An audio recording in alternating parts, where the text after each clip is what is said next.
warri akkas gootan garuu of eeggadha. Madaamiin osoo isheen hin beekin jechuudha tikkeetti kuttee fi gara biyyaatti xul ishee gootee jechuudha osoo isheen hin beekin. Kanaaf nama yeroo tokko namarratti hamaa yaadaa waan badaan hojjedhaa nama sanan ari'aa jettanii warri yaadanii ofiidhuma keessan osoo hin beekin ari'amtu jechuudha. Madaamiin to'atu hin beekin tikkeetti si kuttee eerpoortiitti si argamsiiste maal goota? Yookaan ati ganaadha karoora baay'ee qabda mana jalqabdee jiraachuu dandeessa karoora tokko jalqabdee jiraachuu dandeessa birriin namaallee sirra jiraachuu danda'a.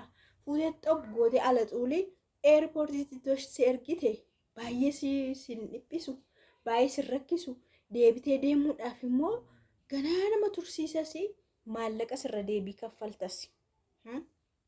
Namni ifin biyya arbaa dhufee ka'ee deebi'ee deemuun salphaatti fakkaachuu danda'a. Salphaa miti. Asuma asitti mana jijjiirrachuun baay'ee ulfaataadha. Mana kiraayii jijjiirrachuun jechuudha.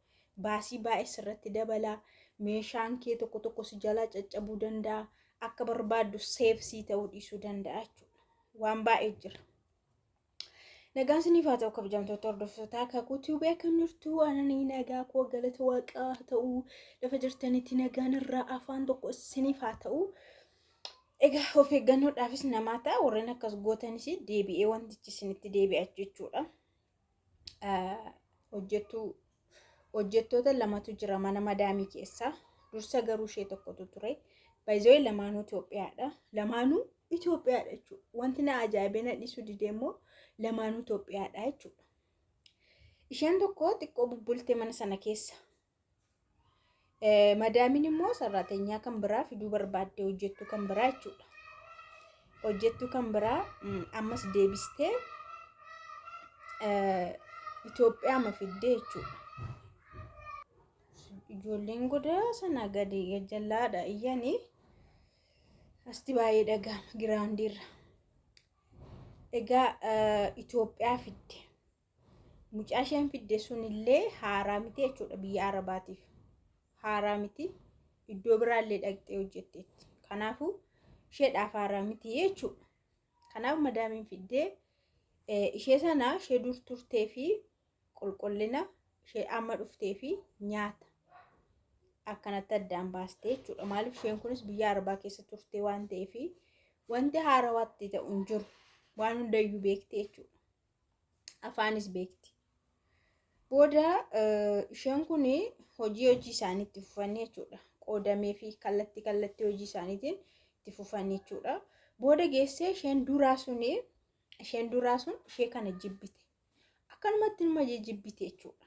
Ishee booda irra dhufte jibbite. Manuma namaatti nama jibba barnamni qeema namaa keessatti nama jibba jechuudha. Simbirri kan mukni hin dadhabne simbirri irratti wal dadhabdii isa jedhan tokko mammaaksa akkasii beektu kana ta'ee jechuudha dubbiin. Inaaffaadha natti fakkaata. Namatti inaafa lafumaa kee namni yeroo tokko. Ishee booda irra dhufte kana jibbitii. Isa booda madaamiin kun baay'ee gaarii miti. Amalli ishee gaarii miti. Anuu dirqama taanaa nan taa'aa. Ati muriif dhufta waan ta'eef otoo biirootti deebitee manni si jijjiirame yoo jettee waan hin jirre tokkotti odeessite jechuudha. Anuu akkas ta'e waan sobaatti odeessiti. Maaliif akka of biratti jibbite garuu ani hin beeku. Qobaa mashii mana sana keessa jiraachuu barbaaddeetti. Ta'e hiccitii dhokataa wayii jira ta'e isa egaa hin baramne namni akkanumatti lafaa kee nama hin jibbu. Hiccitii dhoskaan tokko gadi awwaalamee jira ta'e maaliif akka isheen mucattii kana jibbite hin beeku. Silaa ishee kanaafis mindaan kaffalama kanaafis mindaan kaffalama. Silaayyuu akka ishee gargaartuuf dhuftee silaa jaallachuu kan qabdu ofitti qabuu kan qabdu wajjin jiraachuu kan qabdu seef gochuu kan qabdu hinma jibbite jechuudha. Booda mucaan kun reefin dhufa waan ta'eef jettee ofuma keessatti qoyqa madaamiin hinma ilaalla wajjumaan jetti. Amala ishii yoo badaate hinma ilaalla jetti. Ana aga ammaatti garuu amalli ishii gaarii naa ta'e anaaf akkamitti jetti. Hojii isaaniitti fufantu akkas jedhani. Guyyaa tokko mucattiin kun waan ittiin ishee jeeqxu bakka waan ittiin mana sana keessaa ishee baastu waan ittiin ishee ariisistu fa'aa barbaadde jechuudha. Nyaata hojjetti yeroo tokko nyaata erguma geessistee hirmatti dhiistee akkana madaamiin ishee waamnan yeroo dhaqxutti nyaata ishii sanatti ashabootti baay'istiif jechuudha. Ashabootti dabalteef jechuudha kan xumurame irratti. Egaa xumurameera waan ta'eef ashaboo irratti gootee hin baramne yeroo dhiyaatu nyaanni sun ashaboonni mataadhaa kaasee amma miillaatti nama kee darba. Madaamiin maal akkamitti akkas harkaatee ashaboo bichaarra nyaatamuu dide jettee amalumaanii dhiiste jechuudha. Kanaafuu lammata akkasiin goonee nu ashaboo baay'ee hin jaallannu manumaanuu ashabootti hin godhiinii jetteetti himti. Ishii jettee dhiisti. Ammas yeroo isheen kana hojjettutti miilla ishii eeggatteetu cal jettee miilla ishii eeggattee guyyaa lammaffaas ashabootti dabaltee jechuudha jala. Booda nyaanni kun ammas yeroo mucaan sirreessiteetti xumurteetti baay'ee yeroo dhiyaatu ashaboodha ammas indee madaamii baay'ee aarte jechuudha. Har'a garuu baay'ee aarte nyaata hojjechuu hin beektu taanaan hin beeku jedhi yookaan hin hojjedhu jedhi. Maaliif sa'aatii nyaata nyaannutti akkas ta'a nyaanni akkamitti akkatti badaa jettee baay'ee itti aarte jechuudha madaamii. Baay'ee itti aarte nan bakka soorettee mucaanis eenyu akka itti naqe hin galleefi bakka eenyu akka duuba ishii deemee akkas godhaa jiru surma'u hin shakkine akkas gooti jettee si yaanne ka. Namni gaafa hamaa sirratti yaadu ati hin beektu boodarra yoo barte malee jechuudha. Ani yeroo laalu ashaboon sirriidha yeroo achi ga'u ashaboon akkana taa'attee gaaffii uumatti taanaan dhiistee amma gaafa sadaffaa immoo maaltu taaseetanii gaafa sadaffaa immoo akkamtu taaseetanii ashaboonis akkuma jirutti ta'ee bishaanis itti dabalamee jiidhaa jalaa ta'ee jechuudha. Ruuziin jiidhaa jalaa ta'ee laafaa jechuudha isa marqame yeroo bishaan itti baatu akkam ta'a ruuzii namatti hin tolu farfar hin jedhu. Abiddillee itti dabalamee bakka aarrillee keessa bahee inumaa du'e jechuudha. Gaafa sana maayee macarrashaa gaafas madaamiin bakka sammuun ishee akka hin hojjetu maalidha jettee bitaamatti galee osoma itti himnu akkas taataa akkas jalaa ta'amu maalidha wanti akkana ta'u jettee madaamitti deebee gaaffitti ta'e wanti godha jechuudha. Gaafa sana bakka hinuma dhiistetti dubbachuu nyaata hin nyaatamne gaafa sana. Mucattiin waan of gootu wallaalte bakka isheetu akkas godhaa laata immoo isheetu akkas godhee jettee amma sadaffaa irratti hinuma fudhatte. Isheetu kanatti dabale malee an akkamitti abidda fa'aa eenyutti dabalee akkas aara keessa baasee jechuudha. Ishee mashakkite. Gaafasuma galgala erga isaan rafanii jechuudha.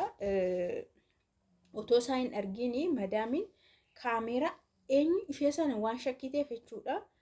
Namni bakka yeroo guyyaa tokko akka tasaa ta'e ashabootti sirkaa baay'achuu danda'a. Akka tasaa ta'e jechuun guyyaa tokko guyyaa lama garuu sadii garuu akka wal faana hin ta'u kun. Madaamittiin iyyuu ogeettiidhas mucattii kanas waaqni ugaashi baasuufidha.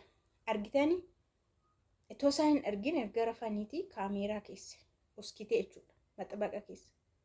Kaameeraa keessa neersinii keessee hojii isaaniitti fufan jechuudha ganama ka'anii. Gaafa sanas intaloonni akkasuma goote jechuudha jala. Isheen mana sana keessa bakka ariisisuudhaaf murteeffatteetti waan ta'eef maaliif akka ariisisuu barbaadde garuu hin beekne. Mucaasheen kunis hin beekne lola dhuunfaallee hin qabanii wal lolaniillee hin qabanii bakka booda madaamiin ofiidhuma ishee argite jechuudha. Guyyaadhuma sanatti yeroo isheen duuba deebitee waa itti daddabaltuu fi jalaa tuttuqtu kaameeraan hin waraaba waan ta'eef gaafasuma argita. Isa booda ittiin dubbanne ishee kanattis sanattis as chokkaayin jira mitiire as chokkaayiidhaan jechuudha. Gaafa waan isi salphisuudha barbaayise wayi jechuun hammina kee fuudhee mataa keetti gaafa deebisuu fi yeroo tokko boolla namaaf qotan immoo darbanii itti galuu isa jedhamu sanadha. Tikkeetti kuttee fi as chokkaayi mana sana keessa xarri gootee gara Itoophiyaatti ishee ergite. Gaariin gooneere bareedaan gooneere akkasitiin itoo ofii ishee kanan ariisisa jettu ofii isheeyyuu xarri jetteetu Itoophiyaatti qocci jechuudha. Dhugaa waaqa baay'ee nama gaddisiisa. Nama faana hojjechuun jechuudha yeroo baay'ee kana qofaa miti. Nama faana yeroo hojjetan waan baay'ee nama irra gahaa. ofiishii jaallatamuudhaaf itti isheen tokko madaamii jala deddeemte waan sobaafaa yeroo haasoftu jira. Waan baay'ee ishee tokko irratti tonkolii yaaddu jira jechuudha. Yeroo baay'ee mana madaamii keessa lama ta'anii yeroo jiraatan mushkilaa baay'eetu jira. Mushkilaa baay'ee jira. Waliigaltee dhabuu jira. Inni tokko irratti olaantummaa qabaachuu barbaada. Anatu si ajaja jechuu barbaada. Sila kan ajaju immoo madaamiidha. Anatu si durse jedhee waan baay'ee gochuu danda'a jechuudha. Kanaaf maalumaafuu inni kaanii waan garaagaraayyuu nama nyaachisa. Sanuu Itoophiyaa ta'anii yeroo kana dalagan baay'ee tokko ishee miidhan dabbara. Maal jettisti madaamittiin iyyuu? Arabni sunu maal jetti? Mee lafa isaanii moo biyya isaanii moo maalii isaanii irratti wal ga'u jetti? Mana namaati lamaanuu kontiraata isaanii gaafa fixan gara biyya isaaniitti akka galan beekamaadha. Akka geggeeffaman beekamaadha. Kanaaf akka waan ristii abbaa ishii ta'e yookaan qabeenya abbaa ishii yookaan mana abbaa ishii ta'etti waan akkasii yeroo hojjetu baay'ee tokko nama dabbara dhugaa waaqa. Kanaafuu mee maalumaafuu nama faana hojjettanii sirriitti bitaan mirga isaa ilaalladhaa. Warri qofaa keessan jirtan immoo waan isin gargaareera. Agar salaa.